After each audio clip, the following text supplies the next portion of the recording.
Hello, Charlie TCG here, and welcome back to Looking Ahead, where I look and break down what's happening in Japan and kind of giving you a rough understanding about where the meta is shifting towards. Today, we're going to do the normal stuff, looking at some tournament reports, check how the decks are ranking in the City League, but also looking at Triple Beat, the latest set, and how underwhelming it really is. There's a couple standalone good cards, but overall, I was going to do a big video talking about the set, but honestly, it's not as impressive. So let's get into it. So let's look at what the kind of like the City League reports have been like the more dominant decks, and Giratina has been dethroned as being the most deck to top cut the City Leagues, and it's gone down to third place, where Lost Zone Box have gone up all the way to 20% as being the highest percenting deck that's managed to top cut. Now, this is no surprise. It just won a 3,200 tournament in Japan, so a lot more people will be playing the list, and it's going to be more popular. People might be trying out the list that won, trying to kind of like improve upon their list, kind of like seeing where the winner sort of is going.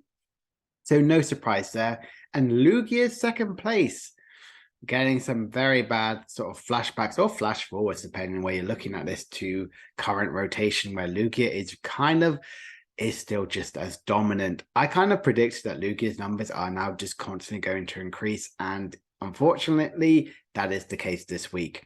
Tina dropping to getting down to third doesn't really surprise me. It didn't perform very well in any of the regionals, the ones even in the Taiwan area, as well as the one in Japan. It isn't just performing right now. People knew how good it was, and now it's slowly falling behind. Miraidon and Mew, very similar numbers over time. They're really good decks, which are performing incredibly well. And like Gardevoir, Rapid Strike Box, and kind of like the other is mainly a lot of Arceus stuff, kind of like sitting around there at like the other 25%. So nothing too big surprising, but like obviously Lost Zone dethroning Giratina is a really big thing. So how does it rank to what actually won the tournaments? So again, like I just said, no surprise, Lost Zone Box is winning everything. The big thing you might also notice, a lot of these numbers are a lot higher than they have in previous weeks. The reason why, because all these three decks are the ones that have been winning. There's no other like Gardevoirs or Palkias or potentially even like a Reggie's winning. Nope, these are pretty much the six type of decks which are winning these tournaments.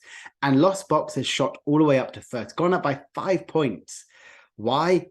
Like I just said, it won a tournament, so of course it's going to be doing incredibly well. I think this is a really good chance to see. Lost Box is just overpowered right now. It's incredibly strong and incredibly powerful, especially if you see all of these wins compared to second place and top 8. Miraidon is a good and stays there in second place. It's still really, really good and really powerful. It doesn't need to move. It's still good, and I feel like that's really pretty much all we need to say about Miraidon. It hits hard. You have Regielekis, which can help you against Comphase, and yeah, all that sort of stuff. Lugia has gone up again. Why? It's incredibly powerful. It got top 8, I believe, in the tournaments. So people are trying out some of the winning, the list which are performing well, as well as just look at it. It's Lugia. It's incredibly powerful with single strike. There was one, I believe, Lugia, which actually did win, but it's focusing on rapid strike, so I didn't include that in the number. So it's kind of adapting, but mainly Lugia is just single strike, which is kind of fine to see. Giratina dropping down to fourth place is a bit of a shocker. It was number 1 last time, now going down to number 4. People, I don't think, are playing Giratina as much or know how to tech against it. They know that they know how to play against it. It was the big baddie for literally weeks. Then Mew took over, and now we're back to Lost Box. It's kind of like the big like threat right now. So Giratina kind of dropping down makes a tiny bit of sense, but it's still incredibly strong. And as you can see, the bottom 3, they've all gone down. Like Arceus Box has gone down by 1. Mainly Arceus Box are Giratinas. There was actually a Duraludon and then a Grudra Arceus, which did actually win a tournament. So it's not just Arceus Giratina which are doing well. There are some fun little ones. And there's one which I love. There was an Arceus Box which also had Hisuian Arcanine V. So they are kind of adapting a bit, but still focusing on the Giratina. And then Mew going all the way down to 6th place. But it has the highest number of second places finished. So if it won everything, it would be number one. Or if it won a few more, it would have gone up a lot of places. But if you think about all these other lists, kind of either play dark type Pokemon, have ways to easily KO Mew, or play a Drapion. So kind of Mew already had a target on its back, and Lost Box kind of crept back in there because it performed incredibly well in a large tournament, and people were not trying out as much, but Lost Box is just incredibly strong position right now, and I can only see it can get potentially higher. That being said, maybe next week it could be 6, but we might have some new cards to talk about for next week, so that's really exciting. But there were also some other tournaments happening in Taiwan. This one had 302 players, and Lost Zone Tina actually won the event with Arceus Duraludon coming in second. Very different to where we're seeing right now. But as you can see, Lost Zone were then top 4, and then we had another Lost Zone box, Lost Zone Giratina, Palkia, and a Lugia in round out the top 8. And some other like fun sort of finishing ones. We had a Firebox, a Rapid Strike Inteleon, as well as a Coco Arceus. Some of these decks aren't as surprising as I thought. It's nice to see that Giratina is winning some big tournaments in post-rotation. Unfortunately, there isn't like a load of results we can have a look at, or actually more importantly, the lists. So I'll be really interested to see, especially the Arceus Duraludon one. But it's good to see that Giratina is doing well, but it's unfortunately outside of Japan, but still in a post-rotation in the Taiwan tournaments, which I'm really excited that we're actually getting these results and knowing what they're doing well. And again, every single link and resources I use will be down in the description. And the other tournament, which was a little bit bigger, actually had Lost Zone Box win that one, and Lost Zone Giratina came for top 4, but then Dragonite becoming second, and a Raikou won the single prize at the Raikou V, not amazing Raikou, because that's out of rotation, being 4th. But if you can look, there are so many Lost Zone. There's literally, it's the first Miraidon I've seen in the top 8, but it's the only one that doesn't utilize Comfey. That is just showing how powerful the Comfey and the Lost Zone engine really is, especially in Taiwan, by how popular it is. We just look at this results compared to the last one.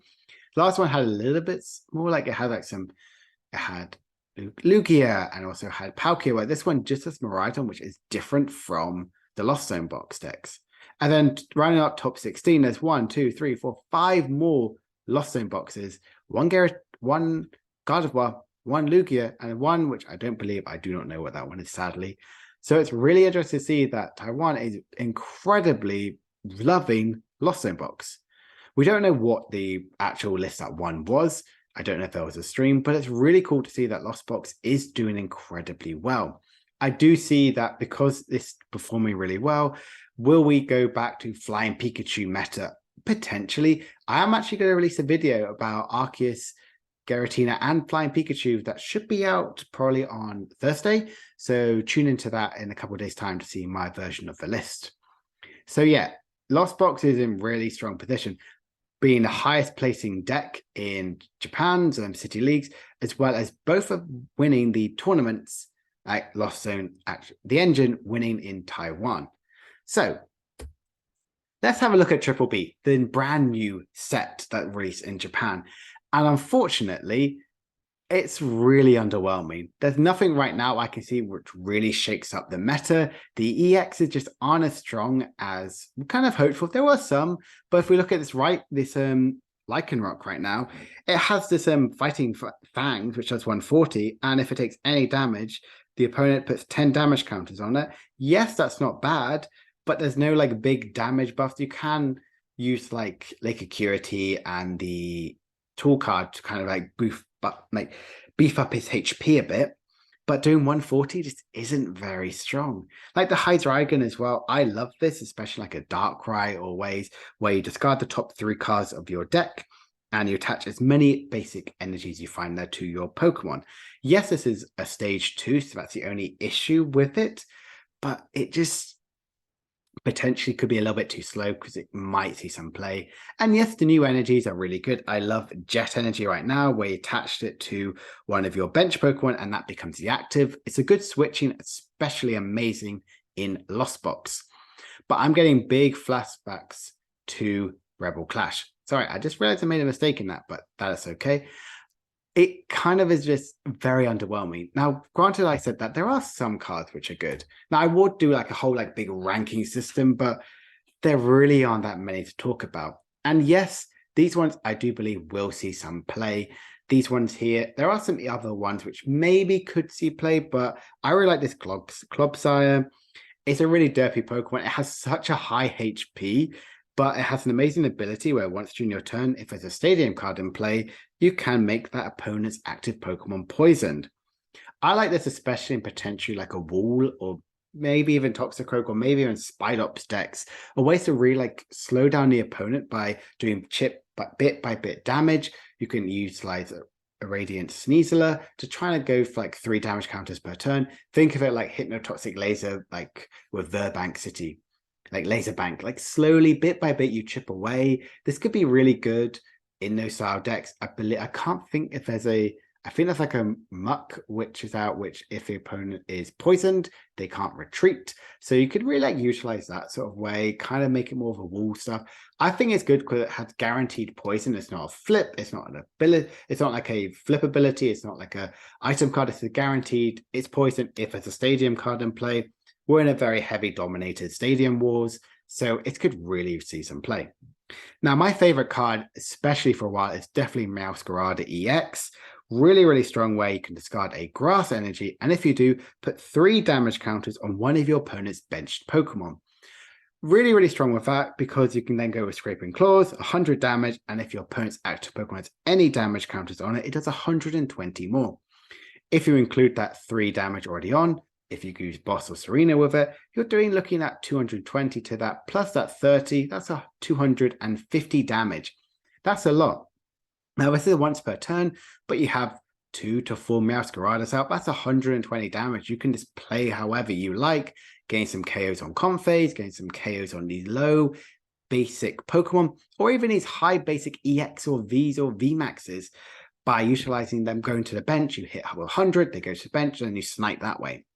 I really like Meowscarada. I wonder if it's going to see any play coming into the next rotation in Japan, like those new cards. I believe the set is legal. Japan, I think it's like the first weekend. So that's this weekend, it's Friday. So we could see Meowscarada see some play, but I don't know if it can really keep up with it being a stage 2. But Gardevoir did come second in a 3,000 plus tournament. So potentially Meowscarada could come in to do really well. I like this Oricorio. It's just a heal 20 from your active evolution Pokemon. Like, this could be really good in maybe even Gardevoir, maybe even like a Meowscarada or any sort of evolved Pokemon deck. I think this is going to see play. It has 90 HP, so it's quite high. And also guaranteed heal is really good. The Stadium Artisan, I really like. It's basically you search your deck for a basic Pokemon, which isn't a rule box, and believe it's put onto your bench.